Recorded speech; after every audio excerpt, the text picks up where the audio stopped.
As a real estate investor, have you ever asked yourself the question whether you should be the landlord or the bank? Stay tuned and find out on Deal Architect Live.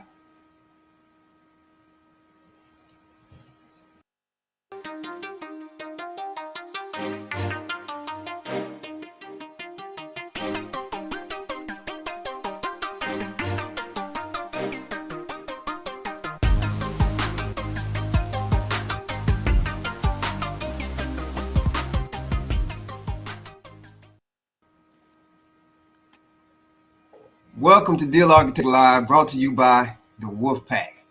We're your hosts, Eric Parrish and Perry Thomas, and we are here to show you how to plan, create, and grow a profitable real estate portfolio, no matter what your financial situation is. So let's get it. Now, Perry, today's topic, as you know, is, am I the landlord or am I the bank? And Eric, I'm sure a lot of people have the same question that I have, and that is, help me differentiate between the two. Define what you see as a landlord and what you see as a bank. Because I could see people thinking, well, aren't they one and the same? So define what they are. Okay. Well, the first thing we have to revert back to is whenever you are approached with a deal, particular deal, you have to decide whether you're going to buy cash or with terms. Those are always the two approaches, categorically speaking, that you have to decide. And cash, of course, is capital come to the table, and usually there's a discounted price. But terms is when you become the bank, typically. In other words, the seller becomes the bank, and you can also become the bank as well, meaning owner finance. Owner finance. They're going to take payments. They're going to take we can give them their full price or maybe a little bit more if we can choose the terms. So I always tell people, if you want that price, I need to pick the terms. So in that case, as we're about to show you, there's a member that brought us this deal, and we're going to take you through it, deal architect it, chop it up, and put it back together so everybody can learn in real time what we're talking about. But that's usually when we're talking about creative financing, we're talking about some type of owner-seller financing going on.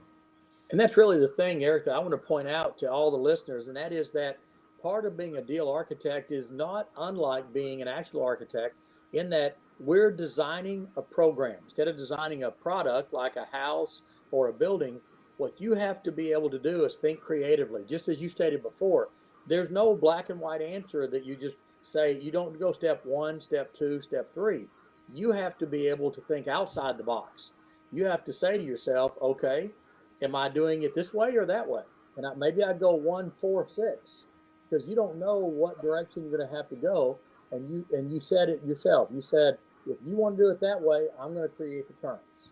So it's an interplay between the person that's going to be renting the property and the person buying the property.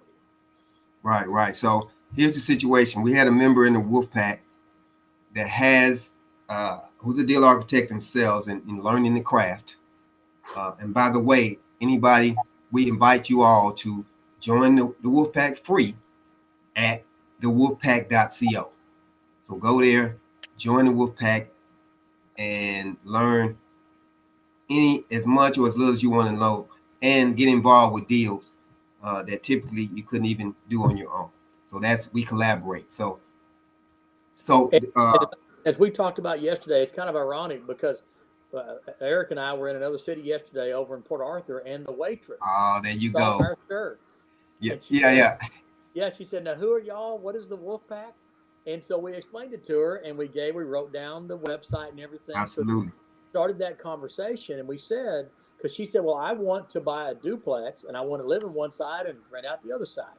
And so we said, okay, if you join our team here at the Wolf Pack, you'll be able to collaborate with other like members, and you can bounce those ideas. You can post those questions. So that's when Eric talks about collaboration, it happens every day. That's the goal. It happens every day. Absolutely. That is. I thought you were about to tell how I got my feet wet going out in the field when we did the site visit. That's something we'll talk about that a little later when we talk about having I boots. thought you was gonna tattle on me. We refer to boots on the ground, and I'm walking out there with a man with tennis shoes on, Yeah. walking out a lot. And of course, I laugh because in my boots, the water goes up to my ankles, and I was fine. I look over, and he's Yeah. his socks being wet. So, welcome back. Right. We all know Eric's from you look, you a country boy. You a country boy. I'm a city country boy. That's exactly right. I'm growing into a country boy. Even though I've been here 30 years, I'm still growing into a country boy. Hey, we're going to get you a pair of boots eventually. We're going to get Right. We do this deal over in Port Arthur with all those plants. We're going to have to get you steel toe. Oh, absolutely. Steel toe boots. So, all right. But at least, you know, still opportunity you got. Okay. Well, the member, he's a deal architect. He wants guidance on working with one of his mastermind group members that has a house. They inherited that house. It's out of state. It's happened to be in Texas. They're in on the West Coast, and this individual wants to keep it, and he wants that to be the first house in his portfolio. He wants to keep the house. He inherited. Okay. And so our member wants to know how to, the best way to structure that deal. And I told him, you need to decide, especially if you're going to participate in that as well. And you need to. This is what, one of the things as a deal architect we do, we share the risk with the members and participants. So, and that's a situation where that needs to happen because they're new to the game. It's their first deal, and they shouldn't go take on the risk of even one house, all of it just yet if they don't have to. And that's one of the benefits of being a member of the Wolf Pack. You get somebody to share the risk with you. And you also get access to somebody like one of us that knows that has the expertise and the team to really get it done right and for it to be a sustainable portion of your real estate portfolio over time. You don't want to get something that's going to go bad on you, like the wrong tenant, and they just tear it up, don't make payments, and now you got major repairs to do. So you want to keep it from exploding on you by doing it right. You want it to be a working asset. You don't want it to be a non-performing asset. You don't want to let it sit there and be stale and stagnant and pay taxes on it because now it's in your name since you inherited it. You want it to be a performing asset that's going to create income for you. But the questions that come to my mind are things like, what kind of condition is it in now? Is it leasable today? Could you rent it out today? What's the value of it? Have you done a CMA, which is a comparable market analysis? Have you done a CMA to determine the value? You don't want to go spend the money on an appraisal right now unless you determine that you need to pull some capital out of it. So you can do a CMA for free. We do that for you. You make a phone call and we get a realtor in the area to do a CMA. I can look at the analysis and tell you about what it's going to sell for. And then you decide from there, okay, I've got an asset worth, is it worth 70? Is it worth 100? Is it worth 200? Whatever it is. Do I need to pull capital out of it? Things of that nature. So there's a million ways to start the process.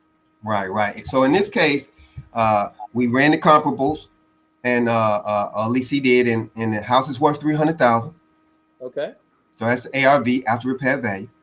He owes $115,000. That's the payout, $115,000. Okay. So we have $185,000 equity in it already, and it doesn't need many repairs. So let's just assume it doesn't need any repairs. Okay. So, so the interest rate is 375. His payment is 926. And so now we come to that decision I talked about. Does he want cash or does he want to a higher price, depending on the price? Now he wants to hold on to it. Now we don't want to. I can tell you right away, Pierre, I will always prefer to be the bank more times than not than the landlord. Certainly. So I'm going to take you through that situation where we be because we're familiar with the landlord situation where we're the bank. So I'm going to structure it that way. Okay. So if I'm the deal architect and you are the inheritee, you have this property. Gotcha.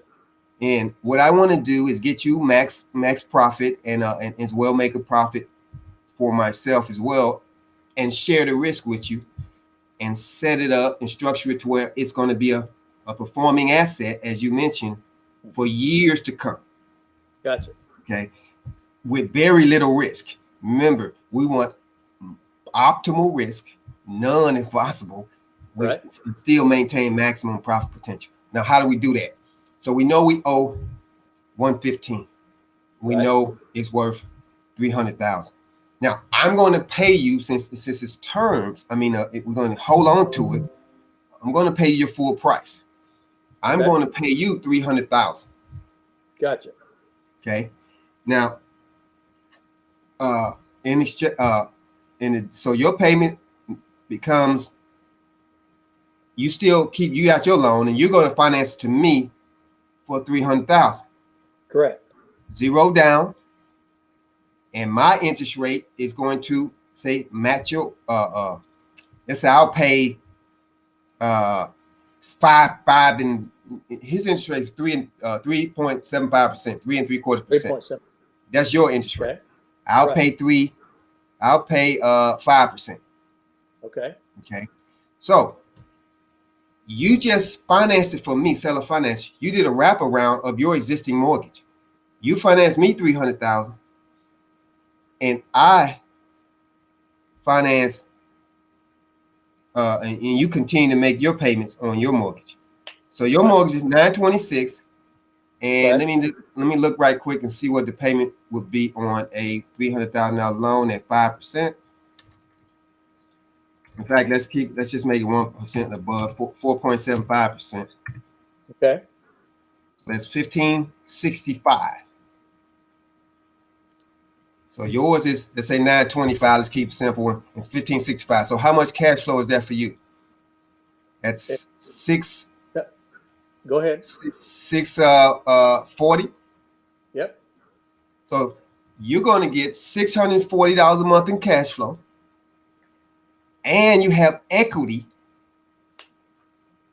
between what $185,000 equity to collect over Right. time. So as a result, now you may have been getting $500-600 in rent, but you're getting just as much at the bank. And now I own the house. You don't have to worry about repairs ever. You never get a call from me to do repairs. And Right. you got somebody that knows what they're doing, making payments to you, that has the strength to make those payments to you, and you can count on those payments. Now, I'll tell you, there's another part to this story, but we just want to get I just want to make sure that's how you win. And let's remind you now, there's plenty of ways to do this, so don't get stuck on this, but that's just one way we can do this. We can explore that in a few minutes. And so that's how the Wolfpack member that brought it to the table has now an income of $640 a month coming off that was that now is a performing asset. Yeah, and they have plenty of equity in it. And they have plenty of equity in it. Okay, so how does the deal architect who put it together, how's he going to make it? Now the deal architect, now I want to keep this simple. What I'm going to do as a deal architect, I'm going to market the property to perhaps another member in the Wolfpack, and I'm going to use the owner finance program. That's one of our playbook strategies, and finance it, sell it. Owner finance, I'm going to be the bank as well and sell it at 315 with so that's 5% markup. So on the finance, you typically can get a 5 to 10% markup. So I could go 315 or 330. Okay. So my buyer comes in, they're going to put 5% down. Let's assume 5. So that's 15,000 down, right? Mm-hmm. And I'm going to finance it to them at 300,000. Now, so that means I made my 15,000. The home buyer now has their house. Now, I could give them the same interest rate or just turn the note over to them, assign the note to them, or I could mark it up and make a small spread and say charge them 6%, one point above my percentage, and that would be an extra $200. I got you. And so I could make $200 a month as well on that as a deal architect. It's just just a choice of a how you do it. Right. And so the person that's living in the home is writing a check to whom? So they're writing a check. It depends. If I stay in, they'll write a check to the servicing company, because this is a mortgage being created, and there'll be a servicing company just like any other mortgage. They'll make the check to them. Then that company would then pay the underlying mortgage that you have, the 926. Right. Pay the taxes and insurance and escrow that. We'll build that in, and they'll send you your 640. Okay. And if I stayed in, they would send me my 200 as we discussed. Okay. So that's how it would work. But if I got out of it and just took my 15,000 and let them two stay in the deal, then that would be it. That would be the end of the disbursements. But it would all be made by the servicing company. Okay. And should that house ever become vacant and need a tenant, who locates the tenant? Well, there's no tenants now. This is the owner. They've got skin in the game. They got $15,000. That's what I like about it. They have skin in the game. They're not going to walk away from their own house when they have $15,000 in. Okay, so it was actually sold, that third transaction or second transaction, I should say, with an actual sale, in essence, to the person that's going to be utilizing it. And you now have completed the process of taking the 15K, the scenario we're using, and the person that inherited the home is now the bank. Absolutely. Against the house at 315. Okay. Absolutely. So now they're the bank. They're first lien holders with a wraparound mortgage on top of theirs, and they're receiving the spread. They have two spreads: one between the interest rate they have and the interest rate they're charging as the bank, and the spread in principal amount owed of the 115 you owe and the 300 that's owed to them. So that's $185,000 in equity they have that will be paid. So think about it. You're the mortgage company now, and you got a 30-year mortgage. If it were to play out, you would get double your money back on that house. You get $600,000 instead of the $300,000 that you would get if you sold it today. And that is because the person that's paying you the mortgage, you already have the equity in it, plus they're paying you the mortgage itself because you're the bank. Exactly. I got exactly. You. Okay. Now, there are ways you can get a little bit more creative with it. We won't go down a rabbit hole that we could actually pull some cash out for the some of the equity out. We could grab an MRL, a mortgage ready landlord, from the Wolfpack and let them purchase it and refinance it, and maybe put 100,000 out of the equity out, and then give that to them. And that's the direction I was going to take it, because if this person's looking at building a portfolio and they've got what we would call a non-performing asset with $185,000 in equity there, they could refinance that, take 100,000 of it, and put that down on a second home. Two or three more. Yeah, exactly. So now they truly have a portfolio. They took whatever their grandparents or whoever it was that passed away and left them this property. They could use that as a launching pad to catapult them into a true portfolio of anywhere from 2, 3, 4 homes by using that equity to buy more homes. And in today's market, you're going to get premium rental units or premium rental rates. And so you'll be able to accrue equity faster. You can get lower interest rates on the mortgage side. You could build a portfolio with that $185,000. Right. Now, again, as deal architects, there are plenty of ways we structure things. And one of the things we would do, if we're going to add more properties to the portfolio, I actually wouldn't do it here. We'd go somewhere more, a market that's appreciating more than here, and more affordable in terms of rental properties.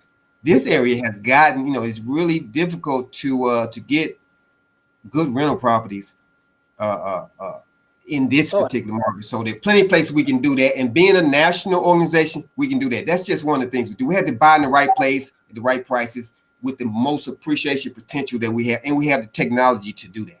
Right. And with the Wolf Pact, with this network and this collaboration that we have, you just go into the chat and you say, hey, I've got $185,000 in equity. I'm looking at expanding my rental portfolio. Where should I do that? And because we've got members all across the country, they will say, well, I'm looking at properties over here that are costing this versus that. And you may team up with somebody. You may end up buying a duplex, a fourplex, whatever it might be, and you go in together with one of our members. So there's a good way. Absolutely. And we would orchestrate that. You know, we don't have a problem putting nothing. In fact, we got we're closing next week on duplex for one of the members in Louisiana. So that's the perfect example right there. And he has $400,000 or $500 in cash flow that, and he's in a restructuring where he's not putting anything down. That's one of the duties of doing that. Just imagine how many properties you can buy that are cash flowing with nothing down. How many of those would you want? As many as you can get your hands on. Naturally. But okay, so that's one of the, that's how we would approach that in there. So I think the takeaway here is that, one, we prefer to be the bank on this particular situation. Mm-hmm. And we have a choice. We can be the bank or the landlord, but in this case, I think it's much more risk in terms of risk, better to be the bank. And we can also, since there's a bunch of dead equity laying there, grab some of that equity to accelerate the acquisitions as well. So those are the takeaways, I believe. And the thing I'd like to point out, Eric, is this entire conversation began because somebody sent us a chat. Someone got on the chat format and sent us a message and said, here's my situation. This is the home I inherited. Without that, we wouldn't be able to talk about this. We wouldn't be able to give this example. All of us, everyone that's listening, everyone that's involved has opportunities like this. They just haven't asked the question yet. So put it out on the table. And it might even not be your home that you've inherited, but maybe it's a friend of yours, another relative. Maybe it's someone that you go to church with, and they tell you about a situation. You can become the wholesaler, and you can give them instructions, and you can show value. You can add value to their opportunity and potentially earn a commission or earn a referral fee or manage it for them. Something of that nature. Absolutely. And again, we invite everybody, all the listeners, to join the Wolfpack free of charge at thewolfpack.co and take advantage of the opportunities that are out there for us all, because we all run across it. We either know somebody, we run across it, and we may as well take advantage of it. You know, as a matter of fact, along those lines, I was on the phone with someone from Dallas today, one of our members, and they said that they had a relative. Now remember, this gentleman lives in Dallas, but his aunt was building a house in Rocheron, which is down here by Houston. And she was having difficulty with getting a builder in place and getting the plans drawn. And he said, stop what you're doing. Stop right there. You need to join the Wolfpack. This is his family member. You need to join the Wolfpack, and you need to let us help you with that, because that's our network. That's the whole goal here, is that you're not on your own. You've got a team. You've got a family behind you. You've got a collaboration of knowledge. I mean, just between Eric and myself, we've got probably close to 70, 80 years of knowledge that we can help you and give you. And you got 60 of those. See, I only got, I'm only 29. So hey, I would seem to recall someone in the car beforehand had a gray beard on his. So, look, I just got an old soul and it shows. That's all. Oh, okay. I'll get that. But it's simply that you can't do it by yourself. You know, you said yesterday, we were talking with a customer, I think from Florida, and what you said to him was, we can help you achieve your goal much quicker with our team than you try to do it on your own. And I can't remember if that was Florida or that was Baton Rouge, Louisiana. We were talking with that particular gentleman, but that's the ultimate goal here, is you've got a team behind you that cost you nothing. You just joined the Wolfpack, as Eric said earlier. You put it up in the chat. You put it in the queue. You give us a test. You give us a question. We answer the question. That's how we do it. Absolutely. Not only that, we answer the question. We'll guide you along the way, and we'll actually get involved and help you get it done. So you can't beat that. Good point. This same gentleman that I was talking with, he has a property in Dallas. Just so happens I'm going to be in Dallas leaving tomorrow. I'll be there this weekend, and this is owned by his grandfather, and he wants to turn it into a performing asset. Today, it's just 13 acres of land that he's having to pay to have it mowed, and that's it. So on my way back between Dallas and Houston on Monday, I'm meeting with him. We're going to look at it. We're going to put together a plan. He and I will team up and put together a plan. And as I said to him, between now and Monday, talk to your grandfather on what are his goals. What is he looking to do? Does he want to pull capital out of it? Does he want to build a legacy to leave for his family? Does he want to build himself a home? What does he want to accomplish? So when we get that type of information and we get that type of feedback, we know where to take, what direction to go, and then we can help you. That's the goal. Absolutely. That's the same situation when we looked at the. We just got the property out there yesterday. It's 3 acres, and we're looking to put 30 townhomes on that, and Yep. that's 13 acres. So, did they have idea of what? At least the member, did they have idea what was it, residential or commercial? It was mostly residential. There was, if I recall, there was 3 acres of commercial and 10 acres of residential. And his grandfather had met with somebody years ago that had done some rough sketches, and so he sent me a copy of the plat showing a layout of lots. So what I'm going to do, because from what I understand, there's a creek bed nearby. I'm going to look at the sheet flow of the water and say, okay, we got retention taken care of by the drainage going towards the creek bed. I'm going to look at what's the front street exposure. I'm going to look at is it in a floodplain. I'll look at all those elements that come from my 41 years of experience in this business, and I'll help them make a decision based upon what's best for the income of the property and what fits the surrounding area. Because now, even I was able to look today at the Google Maps. There is an Amazon distribution center within a few blocks of it that tells me there's a good employment base. There's a place that people can work. There's also a high school within walking distance. And that's important because you look at it and say, hey, with the high school within the community, now another employment base for teachers and facilitators at the high school, but also the children can walk to school. So I look at those sorts of things and I want to determine why would somebody want to live there? That's the real question. Why would somebody want to live there? And right. Elements there. Do we know we have utilities or not? Well, there's enough homes around it that lead me to believe that utilities are there, at least on the perimeter. It's also right at the intersection of I-45 and I-20, just south of Dallas, which is a major intersection. So that tells me there's retail. In fact, I saw there was a Starbucks nearby. There's a Chick-fil-A.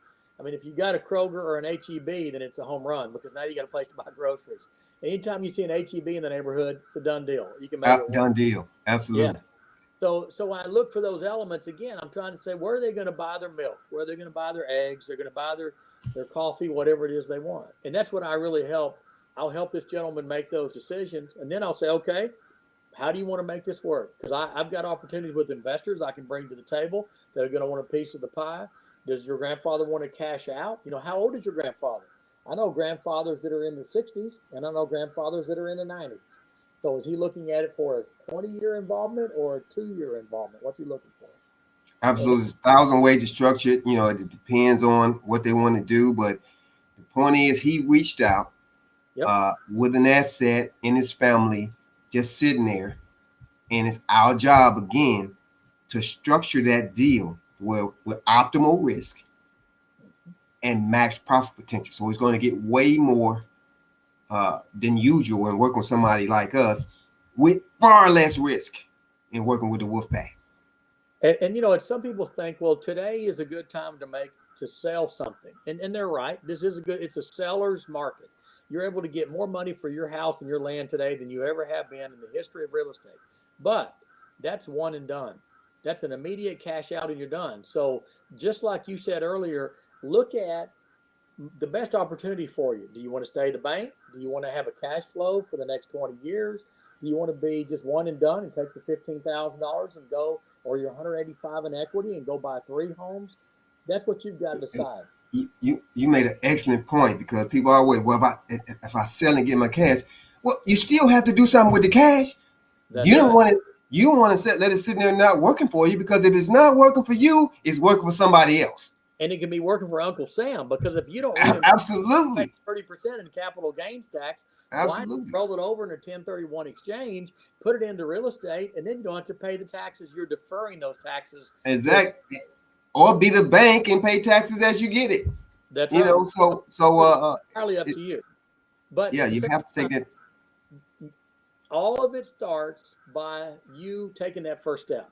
by talking about the opportunity. And this is something that the waitress said yesterday to us. We were at a restaurant over in Port Arthur, and she said, I've always wanted to be a real estate investor, but I don't know how.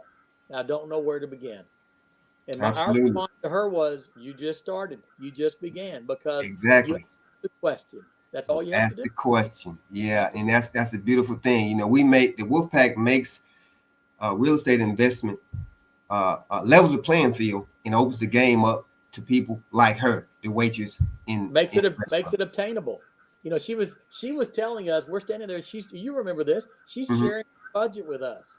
She told me about her children going to college and when they were going to finish and how much money she made, and she's got her budget totally structured out so that when these kids graduate from college, she can go buy a duplex and live in one half of it and rent out the other half.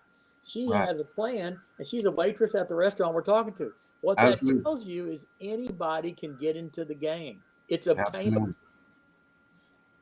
Absolutely. Exactly. We're here to build long-term wealth, and this is how we do it.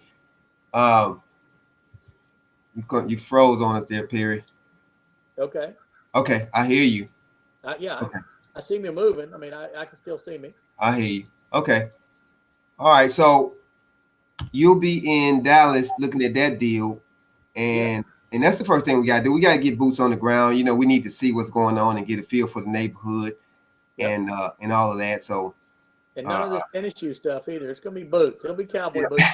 There you go. Every chance you get, you sneak one in. All Well, right. you got So to, you know. next week we can report back on what we want to do with that or what we Yes. recommend doing with that, and we'll be joint venturing with this individual Good. because the individual that brought it to us, he's a deal architect as well, and he's learning the craft, and he's a co working with us to get that deal done. And you know, one thing that happened when he first brought it to my attention some time ago, I sent him a list of questions to ask his grandfather, some of which he was able to answer. As you said earlier, does it have utilities? And so most people, when they think of utilities, they think of power, electrical power. You can get electrical power anywhere in the world that you want in some form or fashion. But the real challenge in utilities is sewer and water. So Mm-hmm. do you have to put in a septic? If you do, immediately you have to have minimum 1 acre. 1 acre in Well, Texas, right? you're Mm-hmm. stuck. You're stuck. You can't go smaller than that. So do you have a way to flush your toilet? At the same time, do you have water? Do you have water source from a city or a municipality or a mud district or a water service? Because if you don't, you got to You got drill a a well. well. Depending on how Absolutely. deep you got to go, that could be $25,000-$30,000 right there. So Wow. that's the main thing when we talk about utilities. Now, fortunately, because of where this is located and because I looked at the Google Earth around it, there are houses all around it. And that tells me someone's got utilities there. But then I asked the question, okay, is it in a city limits or is it in an ETJ? ETJ is extraterritorial jurisdiction. So is it serviced by someone? So are you able to buy capacity for the sewer? When you flush that toilet, it's got to go somewhere. And I tell you, I've come across developers that didn't ask that question, and they had to do what is called a pump and haul, which means once a month or once a week, depending on the number of homes, they had to bring a tanker truck out there and pump everything out of the sewer lines into a tanker truck and pay to go somewhere else and dump it because they Wow. didn't know up front where to flush the toilet. So Absolutely. it happens to everybody. So don't let that be you, because all you got to do is ask the question. We Absolutely. know we know what questions to ask. I think is one other challenge that with the same thing we're facing with the property we did a site visit on yesterday is the price point. Affordability has become a challenge nowadays in certain markets, and it's hitting Texas. You know, Texas is known for its affordability. We used to have houses in the $100,000 range, 150, $180,000 range. Now that's almost non-existent. That's right. Uh, Yeah, and uh, we saw yesterday a new home. Now it's the one difference is new home versus used home. But mhm, as the used home market goes up, the used home market follows it. Because mhm, today a starter home, new home, is almost mhm, $300,000. It's absolutely. it's very rare to find it under 200,000. You're going to be 250, 275 for a new home. Now there are still some used homes out there in that 250 range, but they're very few and far between. So And so the challenge is one thing we have to figure out is, hey, can we build for in the price point that market demands? that's right. You know. And again, that's research, because as I was talking with a gentleman earlier on the phone today, talking about doing some social media focus groups, is what we called it, where we send out questionnaires and we show people product and ask them what they'd be willing to pay for it and ask them what they're paying now. We can do CMAs, that comparable market analysis. We can do that, but that's historical information. That's based on what are the homes sold for in the past 12 months. I challenge you to walk down the street to someone that moved in 12 months ago and ask them what they paid to the house for the house they bought, and then find someone that moved in this past month. I can guarantee you in today's market, there's a substantial spread, because I know of lots. Example, I know of lots that we've been looking at buying and that have almost doubled in price in the past 6 months that we talk Oh to yeah. people about. So it's happening, and the price of the houses are going up. They're not doubling, but I know of houses that have gone up 40, 50, $60,000. I did a CMA for you, if you remember, Eric, in an area Mm-hmm. that you're looking with your son, and I found the same house had sold twice in 9 months, and it was Mm-hmm. $1,000 more. Same exact Absolutely. house, same exact address, sold twice within 9 months, and it was either 50 or sixty See, thousand dollars increase. that's unbelievable. And we talked about this last time. The neighborhood that we bought the model home from one of our builders. From the time we bought that model home to the time we closed, the price jumped $40,000. That's right. Yeah. So that And so means, it was good for us. It was great for us because we had 40,000 in equity, but the people buying next door are paying $40,000 more. absolutely. So this is an incredible market, but you need to be smart about how you do things in this market. And guess what? This is not going to last forever. So No, you have to take that in consideration as well. I did. Matter of fact, I was talking with the builder today, and he told me that he's seen 2 or 3 days of price decreases in the lumber market. Now, my comment was, okay, that's like gasoline. When gasoline gets up to 3.50 a gallon, and it peaks and starts to come down, it jumps at 10, 15 cents a week going up. Mm-hmm, mm-hmm. It comes down at 1 or 2 pennies a week. So it never makes it back to that 198 it started at, or down Right. 50. Maybe it makes it down to 250, 275, something like that. And that's what he said today. He had a 30% increase in the past, I think it was 4 months in lumber. 30% in 4 months. Oh Okay, in yeah. a week it's gone down 2%. 2%. Well, So the last several months it's 4x. oh yes, exactly. Yeah, since this time last year, it's tripled its price, and that's for an average home. I mean, well, of course, what's an average home anymore? But that's $30,000 to $40,000 in cost Yeah, on that being has to be for a passed house. on to the consumer. Unfortunately, it is. Yes, that's exactly right. But that every time there's opportunity like this in the building business, it frees up rental properties because now you can raise your rent. If you've got properties you've been sitting on, you want to sell, now's the time to sell it and take that capital, that equity, put it into other properties. I mean, there's plenty of things to do, but again, you got to ask. Can't sit on the side. Absolutely. Again, the takeaway is be careful in any market, especially this one. You need to prepare. You need to approach the deals in a certain way. So if you're going to hold on to them, it's going to be sustainable through a slowdown that's imminent. At best, we're going to have a slowdown, possibly a crash. So you want to be prepared for that and not hurt yourself. And that's one of the things we address so well in the Wolfpack. And one thing too, as you know, Eric, because you've seen some of the national studies that we have access to, which is something that the average person doesn't get to see, but they're predicting a 5-year run of this, 5 years of sustained growth. Now, not to the extent we've had right now, because it was really turbocharged by the pandemic. So that really kicked everything in the tail and so forth and got it moving. But they're looking at 5 years, and that's because of the shortage of available inventory. There's a 2 million home shortage of inventory across the United States. And you're talking about buildable lots, Buildable developed lots, but land. also I'm talking about vacant lots, but also talking about vacant inventory. So resale homes, new homes. I'm talking about there are 2 million people that are ready to buy that don't have a home to move into today. And Right. so they're looking for property. And that's why the builders are scrambling. That's why the hedge funds are building rental communities. And that's why they're willing to pay the higher prices for the material, because they're just trying to get shelter built. And they expect it to Absolutely. take 5 years to fill that void. So we got a good run for 5 years, but then after that, we'll see what the correction allows or what the correction causes at that point. Was that yesterday where we saw a community you showed me that was all rentals? Oh, that was in that was here in Houston area. Yes, it was. That was the day Well, before we went to go put a contract on 144 lots, and it was gone 2 days before, and we didn't even know it. At least the That's person right. that we were dealing with didn't even know it. Yeah, Wasted our time. I was in Costa Rica last week meeting with one of our builders, so we've gone international now. We're Oh dealing yeah. with people all the way in We Costa got Rica. Wolfpack. We got Wolfpack. The Wolfpack is international now officially. Central America. We were there a week. Even ate some bad food and got sick, but that's a bad story. See, Yeah. look at you got sick. And But it was good. It was great. The stuff I got to see was fantastic. But while I was there, I was still talking with that broker, and we had 144 lots of Intercontinental Airport that we were ready to put money down on. We had earnest money here. We were ready to go. And I get back and found out that, because I got back Sunday night and found out it was sold on Friday. right.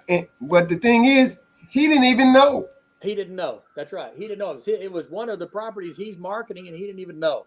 And that's uncommon. I'm telling you, in today's market with the brokers, you gotta be careful. You got to be on top of your game. You gotta Absolutely. know. I mean, it's that way with everything. As you know, you can go on you can look on MLS and see houses that are selling within hours of being put online. So, again, very unique. It's a unique situation. Very unique situation. And another thing, and the last thing, and we'll close out. But we've got a shortage of inventory. But there's going to be a certain amount of inventory, existing home inventory, coming on the market here. With some of these forbearances that they're not going to play out. But people have to understand that you got hedge funds, Zillow, Open Door.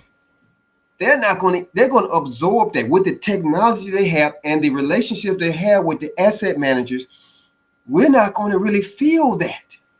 No. Whereas if 10 years ago we would feel that because Wall Street didn't move to Main Street like they have today. So they're ready to gobble all that up, and we're not going to see much of that.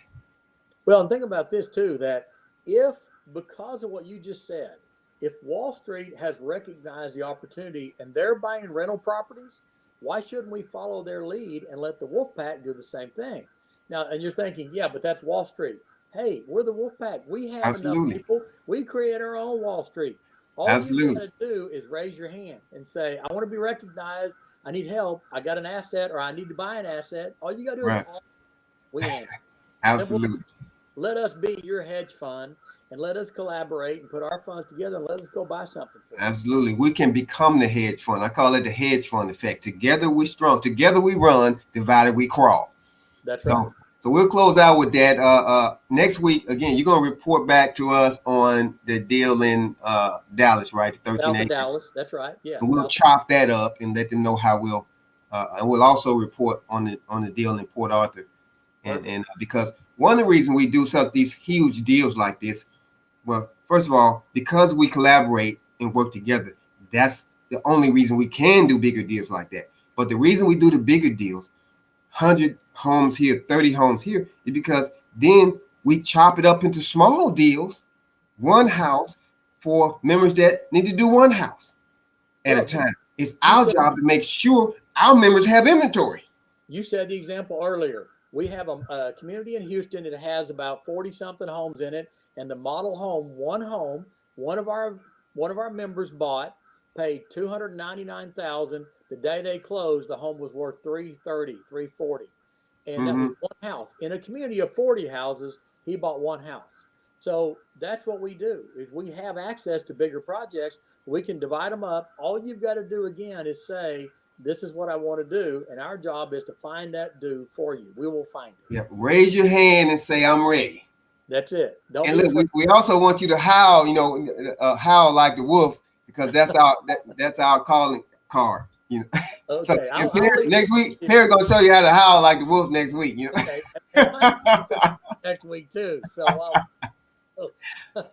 Okay. Well, again, we want to invite everybody to join the Wolfpack free at thewolfpack.co. And we're looking forward to seeing you every week on Deal Architect Live at 6:30 Central Time. Absolutely. So we'll see you guys next week. And remember, put your questions in the comment area, in the chat area, in the Wolfpack. That's what it's there for. And let us know what you want to hear, the topics you want us to cover, the deals you want us to cover, and express your experience as you engage in the game of real estate alongside us. Well, let us talk about your deal that you've contacted us. Let us divide your deal up and bring the Wolfpack to you by you raising your hand. Simple Absolutely. as that. Okay. Well, we'll sign out and we'll see you guys next week. Same bat channel, same bat time. Sounds Have a great. great